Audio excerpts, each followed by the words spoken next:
우리 서로 인사하시겠습니다. 샬롬, 샬롬. 주님의 은혜와 평강이 임하기를 원합니다.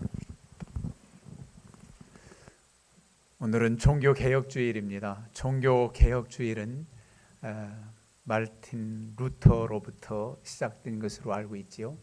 1517년 10월 31일 교회에서는 10월 마지막 주일날 꼭 지키는데 오늘이 딱 마침 또 31일이기도 해요.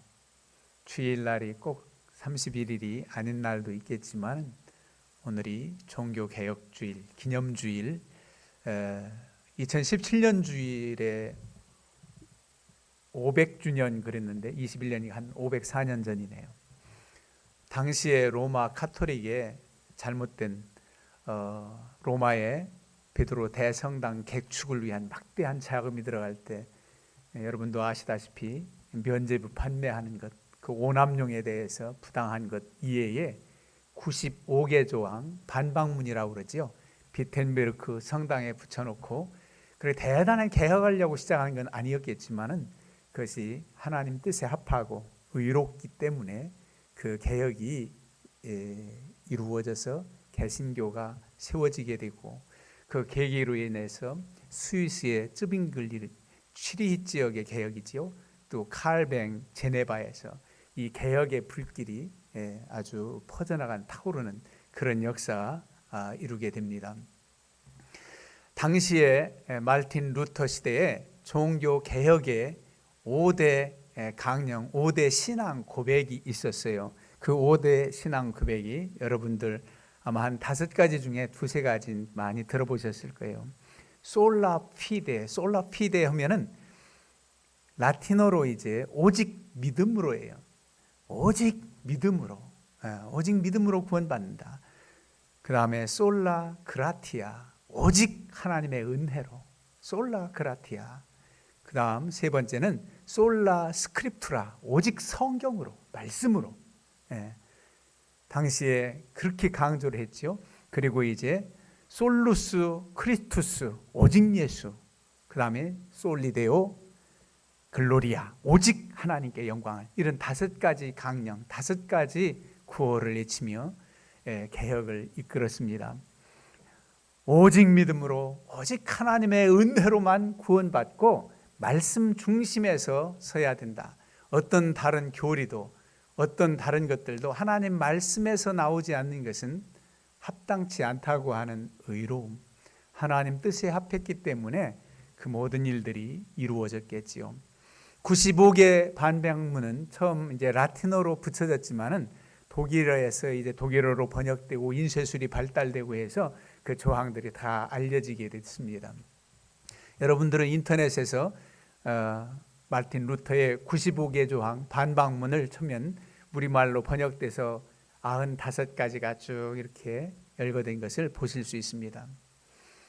하나님 뜻에 합했고 하나님이 기뻐하시는 뜻이었기 때문에 그 당시 막강한 로마 카톨릭에 반해서 승리할 수가 있었던 것이지요. 그래서 오늘날에도 또다시 우리는 항상 개혁이 1회만이 아니라 잘못된 것은 고쳐지고 잘못된 것은 바로 세워지고 원래 좋은 것은 다시금 회복되고 돌아가고 이런 정신이 있어야 된다, 그렇게 말합니다. 오늘날 예수 그리스도가 이 땅에 오신다면 오늘날 우리 교회들을 기뻐하실까라고도 생각해 봅니다. 그래서 제2의 종교 개혁이다 이런 말도 있지만은 우선은 우리 자신이 변화되고 우리 자신이 참 크리스찬일 때 우리를 통해서 변화가 될 수 있는 겁니다. 모두 다 로마 카톨릭의 그런 교리나 교황권에 그저 순종만 하는 것이 미덕인 줄 알았지만은 신학자요, 언어학자요, 성직자인 말틴 루터는 성령의 감동을 따라 그게 아니라는 사실을 의롭게 내걸고 나아가서 하나님의 원하시는 교회를 세우게 된 것입니다.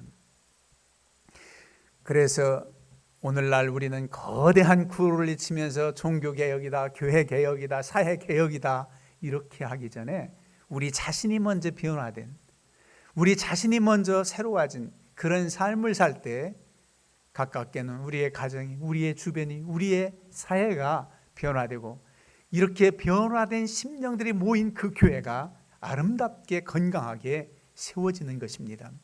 그래서 오늘 저는 거대한 구요 종교개혁처럼 이런 일들이 일으켜야 된다, 일어나야 된다라기보다 우리 자신이 예수 그리스도를 닮아가서 변화해야 된다는 초점을 맞춰 말씀드리고자 합니다. 베드로 사도는 오늘 본 말씀에 보면 예수 그리스도를 산돌로 표현합니다. 보배로운 산돌이신 예수께 나아가, 보배로운 산돌이신 예수께 나아가 너희도 산돌같이, 이렇게 돌로서 비유합니다. 그걸 믿지 않는 사람들은 이 산돌을 어떻게 표현할까, 알 수 있을까?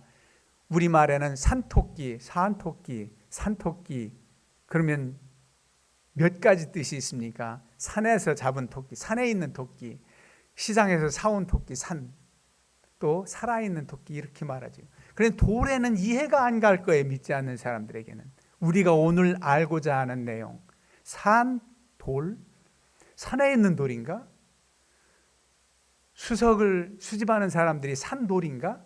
그게 아니라 리빙스톤입니다. 살아있는 돌, 리빙스톤이란 말이에요. 리빙스톤이, 선교사가 이 말씀을 보고 이름이 그렇게 지어졌는지 모르겠습니다만은 하여간 살아있는 돌, 산돌, 그로 비유해요. 근데 믿지 않는 사람들이 생각할 때는 돌이 무슨 무생물이 살아있단 말이야? 뭐 내가 대충 돌이 자란다는 얘기는 들어봤어도 생명체라고 말할 수는 없는데 그렇게 이해 안 될지도 몰라요. 그런데 우리는 비유로서 말씀하신 이 산돌의 비유가 와닿습니다. 죽은 돌이 아닙니다. 즉 죽은 자와 같이 모든 죽은 자 가운데서 다시 살아나신 예수 그리스도, 부활을 예표하는 겁니다. 이 산돌 리빙스톤이 부활을 예표하는 거예요. 그래가지고 오늘 그렇게 말씀하잖아요. 사람에게는 버림바 되었으나 하나님께는 택하심을 입은 보배로운 산돌. 부활을 하나님께서 일으키셨다고 말하지요. 그렇게 말씀합니다. 사신 하나님, 예수 그리스도 부활의 주, 그 부활의 주님과 같이 우리도 산돌과 같은 사람이 되라는 거예요. 우리 주님처럼. 그래서 신령한 집으로 세워지고 거룩한 제사장으로 살아가라, 그렇게 말씀하고 있습니다. 자, 그러면은 돌로서 비유할 때 예수님을 이 산돌이신 베드로서 2장 이 말씀뿐만 아니라 여러 군데에 이런 말씀이 나옵니다. 생명수의 반석이신다, 고린도전서 10장 4절에는. 기초석이 되신다, 고린도전서 3장 11절에는. 그리고 건축자의 버린 돌이 모퉁이의 머릿돌이 되었도다 라고 하는 마태복음 21장 말씀. 이 말씀은 뒤에도 나오지요. 이제 인용해서 베드로 사도가 전하고 있는 내용이 우리가 다 봉독하지 않았지만은 6절 말씀에 보라 내가 택한 보배로운 모퉁이 돌을 시온에 두노니 그랬잖아요. 그리고 7절 하반줄에 건축자들이 버린 그 돌이 모퉁이의 머릿돌이 되고 그랬습니다. 건축자들이 쓸모없다고 버린 돌이 아주 요긴하게 쓰여지는 모퉁이의 머릿돌이 됐다는 겁니다. 우리는 오늘날 집을 짓거나 그러면 다 기초라고 철근을 깔고 이렇게 기초를 하지만은 예전에 집을 지을 때는 돌을 놓고 기둥을 세웁니다. 한옥집도 그랬지요. 그 당시엔 뭐 이렇게 다지는 기계도 없으니까 절구통 같은 것으로 이렇게 다지면서 집 지을 때 보면은 어른들이, 여러분들 어르신들 아마 다 기억하실 거예요. 그리고 큰 돌들을 갖다가 이제 기둥 밑에다가 놓는데 모퉁이의 머릿돌은 더 크고 더 든든해야 됩니다.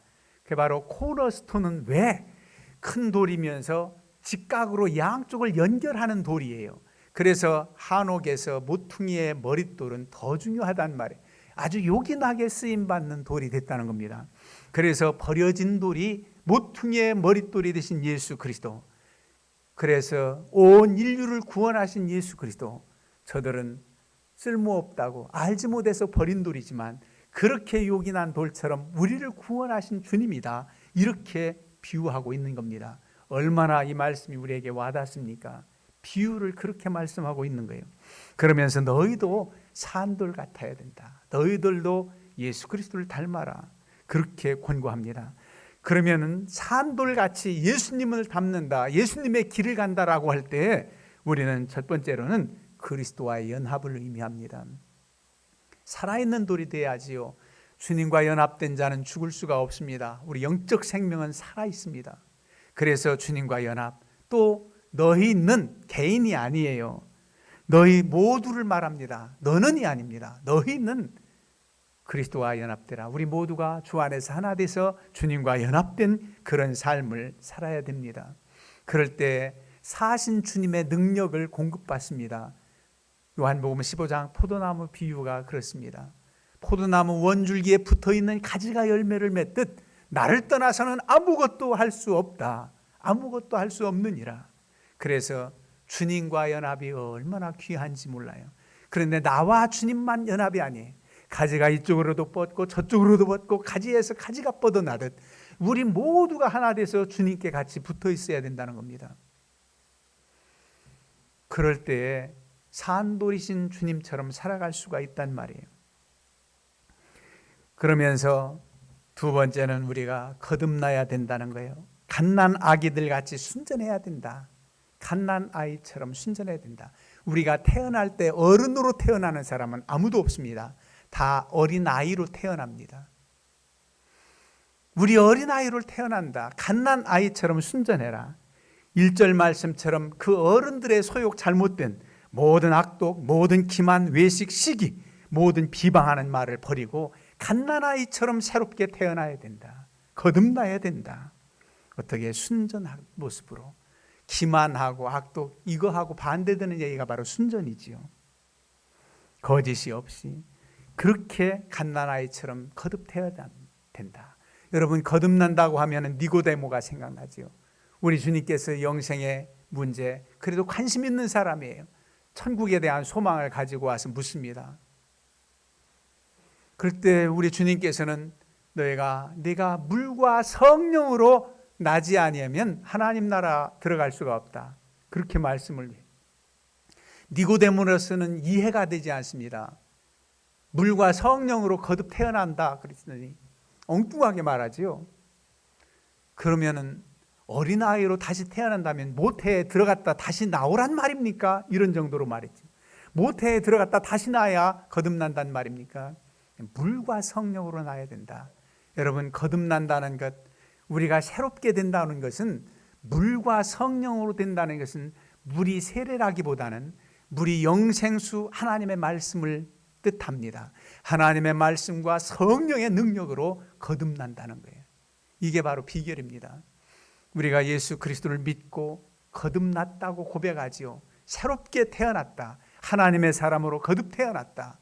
그런 순전한 갓난아이 모습으로 태어났단 말입니다. 모든 악독, 기만, 어른들의 탐욕, 잘못된 것들 다 버리고 주의 은혜로 성령으로 말미암아 성령 세례를 받고 다시 태어났다. 얼마나 은혜입니까? 중생의 체험을 한 크리스찬이다. 너무나도 감사한 일이지요. 어린아이의 순전함, 예전엔 잘 못 느꼈는데 우리 큰아들 내외와 이렇게 해서 우리 손주까지 지금 3대가 3주간 체험하고 있습니다. 같이 사는 거. 아들 아파트가 오래돼서 엘리베이터 교체한다고 한 3주간 이 정도를, 꼭대기층에 사는 분들은 어디 가 있으라고 한대요. 그래가지고 24층, 25층에 24층 살아가지고 우리 집에 와 있는데, 그 어린아이가 이제 100일 정도 되는 정도 되면은, 날짜로는 100일 됐는데 이른둥이로 태어나서 추수감사절 때가 이제 100일이 돼요. 추수감사절 때 나올 겁니다. 그런데 이 아이를 보면은 그야말로 순수 솔직해요. 배고프면 울고, 뭐 좀 싸가지고 좀 눅눅해지면 울고, 솔직해요. 그리고 어른들이 예뻐하고 하면은 말하지 못할 땐 그저 지금 말한다는 게 아니라 웃기도 하고, 뭔가 반응을 보이려고 옹알이 하는 거 있잖아요. 이렇게 아이들이 옹알이 했어도 요즘에 관찰을 해봐요. 우리 애 키울 땐 몰랐는데 옹알이를 한다. 너무 순수하지요. 근데 조금 아이들이 성장하면은 다 계산을 하게 됩니다. 좀 크면은 갓난아이 같지 않아요. 고아원에 자란 아이들 가운데는, 어린이들 가운데는 좀 컸지요.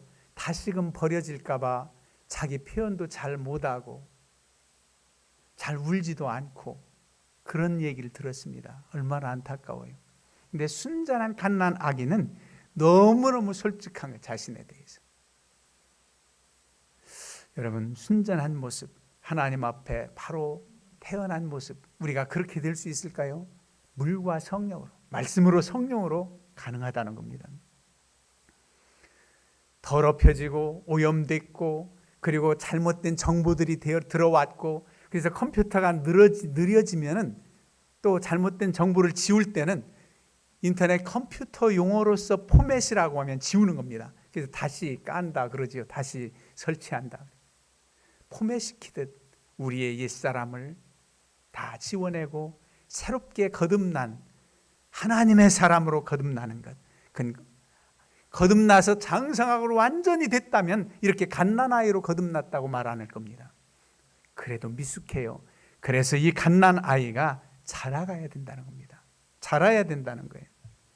무엇을 먹고? 신령한 젖으로 말미암아. 신령한 젖을 사모하라 그러잖아요. 신령한 젖을 먹고 자라갑니다. 이 신령한 젖이 바로 말씀이, 하나님의 말씀, 그 말씀을 통해서 성장해 갑니다. 그래서 그리스도의 장성한 분량까지 자라가서 하나님의 사람, 오늘 본문에서는 거룩한 제사장으로 일컫습니다. 그런 삶을 살라는 거지요. 하나님의 은혜를 따라서 어린아이 때는 이렇게 젖으로 먹이고, 조금 자라면 이유식 한다고 그러고, 조금 더 자라면 딱딱한 음식, 밥도 먹을 수 있고, 이렇게 성장하는 과정마다 부모에 의해서 좋은 것들로 채워집니다. 우리도 마찬가지예요. 하나님께서 때마다 일마다 돌보아 주시고 우리의 필요를 채워주세요. 마태복음 7장 산상수훈에는 너희 중에 누가 아들이 떡을 달라 하면 돌을 줄 아비가 어디 있으며 생선을 달라 하면 뱀을 줄 아비가 어디 있느냐. 악한 자라도 좋은 것을 줄 알거든 하물며 하늘에 계신 너희 아버지께서 좋은 것을 주시지 않겠느냐. 악한 부모라 악한 아버지라 할지라도 자식에게는 좋은 것 주려고 하는데 하나님 아버지는 더 좋은 것 주신다는 거예요. 여러분, 그 말씀을 상고하다 보면은 아들이 떡을 달라, 자식이 떡을 달라 할 때 배고프니까 떡을 줘야지. 그런데 돌을 줄 아비가 어디 있느냐. 그런데 이 아이가 때로는 배가 고픈데도 좀 장성해가지고, 여러분 생각해 보세요. 지금 배고픈 게 우선인데 나한테 돌 가지고 놀게 돌 좀 주세요. 그럼 그 아버지가 지금 우선 너 돌 가지고 놀더라도 네가 밥을 먹고 힘 있어야 놀지. 아마 그때 돌 대신 그때도 떡을 주실 겁니다. 왜? 지금 필요한 것은 떡이니까, 빵이니까. 그 아버지는 더 잘 알아요.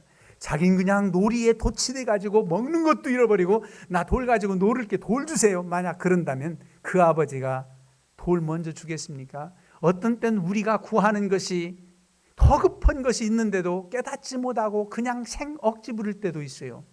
하나님이 원치 않는 길을 갈 때도 있어요. 그때는 막으시는 것이 은혜입니다. 왜? 더 좋은 것으로 주신다는 거예요. 우리가 구한 것보다 더 좋은 것으로. 그러면서 누가복음에는 똑같은 말씀인데 누가복음 11장에 이 말씀을 어떻게 기록하고 있느냐면 아버지께서 더 좋은 것으로 주시지 않겠느냐 하는 말씀에 너희 하늘 아버지께서 구하는 자에게 성령을 주시지 않겠느냐 그렇게 기록하고 있어요. 좋은 것이 성령이구나. 성령 주신다는 거예요.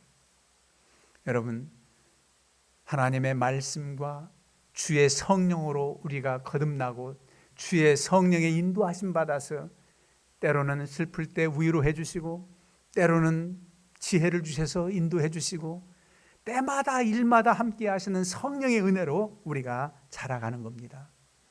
그 은혜로 성장하는 거예요.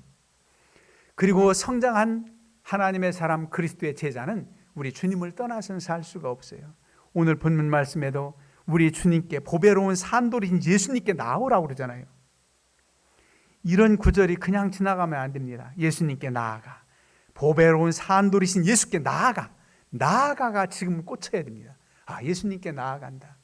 그냥 한 번 나아갔으니까 난 한 번 예수님 믿기로 작정했어, 이게 아닙니다. 이 나아가는 현재 분사로서 원어의 뜻은 항상 하나님께 매번 나아간다는 거예요. 진행력입니다. 주님 앞에 날마다 나아간다, 주님과 동행한다는 뜻입니다. 주님과 동행할 때 더욱더 신령한 은혜를 힘입지요. 주께서 우리의 필요를 채워주신다는 말입니다. 그래서 우리도 산돌같이 이제는 신령한 집을 지켜야 됩니다. 우리는 하나님의 거룩한 작은 성전이라고 그러지요. 어떻게 지어집니까? 말씀으로 주의 성령의 도우심을 힘입어 1절에 나오는 그런 악한 소욕들을 다 벗어버리고 새롭게 태어난 우리는 점점 더 믿음이 성숙과 인격의 성숙, 성품이 새로워지는 집을 지켜야 됩니다. 여러분들 자신들이 아름다운 집을 지어지는 거예요.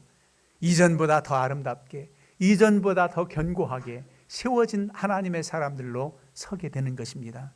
그러면 이렇게 세워지고 진정한 크리스찬이 된 것으로 이젠 나는 주님과 늘 교통하고 믿음으로 살면 돼.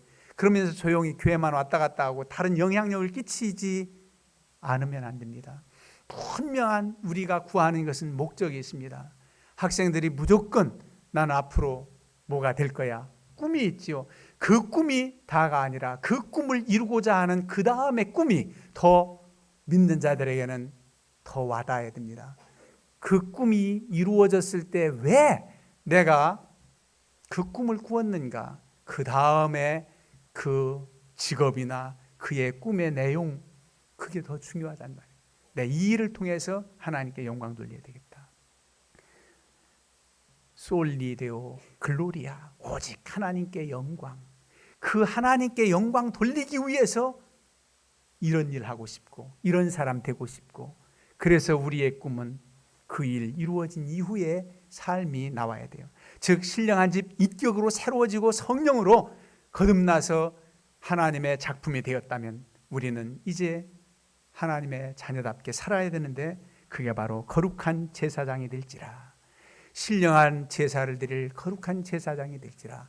여러분, 성전만 잘 지어놓고 하나님께 예배하지 않는 악한 왕도 시대 때 안식일을 금하고 절기를 폐하고 하나님을 거역한, 그건 아무 의미가 없습니다. 성전 건물을 갖다가 하나님께 제사하는 자리로 쓰이질 않아요. 제사장과 많은 하나님의 사람들을 핍박하고 없어요. 악한 바알과 아세라장 제사장들만 난무해요. 그런데 하나님의 신령한 집엔 제사장 있어야 되지요. 그 신령한 집을 짓고 하나님의 제사장 역할을 여러분들이 하라는 겁니다. 나아가서 그렇게 살라는 겁니다. 그게 바로 산돌이신 예수님처럼 살아가는 길이라는 거예요. 그런데 이 산돌이신 예수 그리스도처럼 우리가 연관해서 생각해 본다면, 건축자의 버려진 돌, 쓸모없다고 버려진 돌, 이건 핍박을 받을 수 있다는 거예요. 예수님 때문에 고난받는다는 거예요. 베드로전서 2장 19절 이하에도 나오잖아요. 그리스도인의 고난입니다. 우리 주님께서 받으신 고난처럼 우리도 고난을 당한다. 19절, 부당하게 고난을 받아도 하나님을 생각함으로 슬픔을 참으면 이는 아름다우나 죄가 있어 매를 맞고 참으면 무슨 칭찬이 있으리요. 그러나 선을 행함으로 고난을 받고 참으면 이는 하나님 앞에 아름다우니라. 선을 행함으로, 주님의 길 걸음으로, 주님 때문에 당하는 박해와 핍박은 아름답다는 것입니다. 귀하다는 거예요. 그래서 때로는 버려질 수도 있다는 겁니다. 그러나 하나님께는 요긴하게 쓰여진 모퉁이의 머릿돌처럼 하나님께 분명 쓰임받는 여러분들이 되실 수도 있다는 거예요. 그리고 버려질 때는 우린 버려져서 아무런 역할도 않느냐, 버려진 우리 돌로 말미암아 하나님께서 일하시는데 그건 심판의 돌로 쓴다는 거예요. 여러분들이 핍박당하는 것으로 우린 무참히 그냥 밟혀지고 그냥 묻혀지고 숨겨지는 것이 아니라, 여러분, 악한 자의 가는 길을 막는 부딪히는 돌과 장애물이 된다는 겁니다. 그건 바로 심판의 돌 역할을 한다는 거예요. 그 말씀이 8절에 나옵니다. 부딪히는 돌과 걸려 넘어지게 하는 바위가 되었도다. 여러분, 얼마나 놀라워요. 여러분들을 핍박하고 박해하고 그냥 내팽개쳐져 버려진 것 같지만 우리가 그렇게 원수를 갚아야지 하고서 너 여기 지나가기만 해라, 나한테 걸려 넘어질 거야, 쓸모없이 버려진 것 같지만 너는 넘어져서 큰 코 다쳐, 이렇게 안 해도 하나님께서 우리를 인하여 그렇게 걸려 넘어지고 깨달으라고 심판하실 수 있다는, 하나님이 하시는 일이라는 겁니다. 아무런 쓸모없이 버려진 돌 같지만 우리를 통해서 충격 있게 해요. 불신자들이, 하나님을 핍박하는 자들이 심판이 있다는 겁니다. 여러분, 지난번에 스데반의 순교라는 수요일 공과 말씀을 상고하면서 저는 그런 말씀을 드렸어요. 사도 바울이 여전히 핍박하러 다니고 다메섹 도상에 가다가 주님 만난 사건 그 전에도 그렇게 핍박했지만은 분명 스데반의 집사가 돌에 맞아 죽는 순간에 살기 등등해서 겉옷을 벗고 바울 사도에게 맡겼죠. 그 당시 사울에게 맡겼잖아요. 그때 그 장면을 다 보았습니다. 자기는 옷을 받아들고 그냥 돌로 치는 그런 장면을 보았단 말이에요.